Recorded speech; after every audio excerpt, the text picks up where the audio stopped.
क्या अब इंडिया में बिजनेस करना आसान होने वाला है या कंपनीज के लिए रूल्स और टफ हो सकते हैं?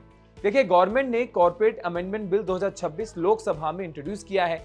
इस बिल के थ्रू कंपनीज एक्ट 2013 और एलएलपी एक्ट 2008 में कई बड़े चेंजेस प्रपोज किए गए हैं। फाइनेंस मिनिस्टर निर्मला सीतारमण ने 23 मार्च 2026 को यह बिल पेश किया था। सरकार का कहना है कि इसका मेन गोल है ईज ऑफ डूइंग बिजनेस बढ़ाना और साथ ही कंपनीज की मॉनिटरिंग को ज्यादा डिजिटल और एफिशिएंट बनाना।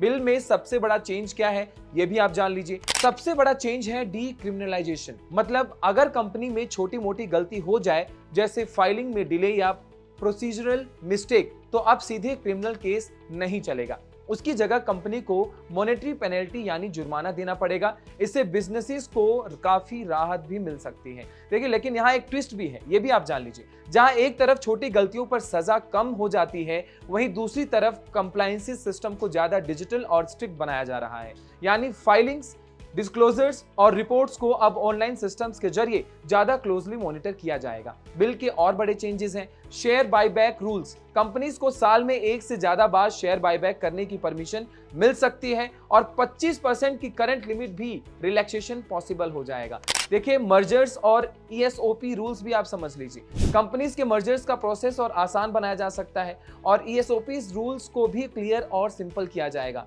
अलग पेनल्टी फ्रेमवर्क क्या है? लिस्टेड और अनलिस्टेड कंपनीज के लिए सेपरेट पेनल्टी स्ट्रक्चर हो सकता है। स्ट्रॉन्गर रेगुलेटर्स क्या है?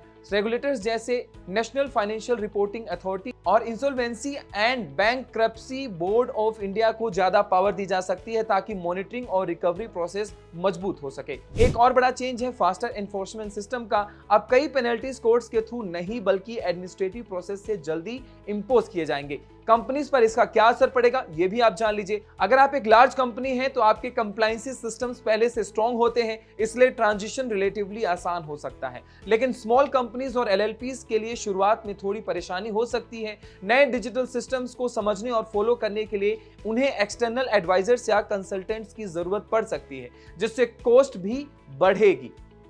एक्सपर्ट्स का मानना है कि शॉर्ट टर्म में कंफ्यूजन, फाइलिंग एरर्स और रीसबमिशंस बढ़ सकते हैं, लेकिन लॉन्ग टर्म में ऑटोमेशन से कंप्लायंस प्रोसेस काफी स्मूथ हो सकता है। ओवरऑल देखा जाए तो कॉर्पोरेट अमेंडमेंट बिल 2026 का मकसद बिजनेस को थोड़ा आसान बनाना है, अकाउंटेबिलिटी को मजबूत करना है। लेकिन एक बात साफ है, कंपनीज को अपने इंटरनल कंप्लायंस सिस्टम्स और रिपोर्टिंग को पहले से ज्यादा मजबूत बनाना पड़ेगा, क्योंकि नए डिजिटल फ्रेमवर्क में छोटी गलती भी जल्दी पकड़ में आ सकती है और महंगी साबित हो सकती है। आप देख रहे थे पैसा लाइव, मैं हूं आपके साथ आशीष दुबे।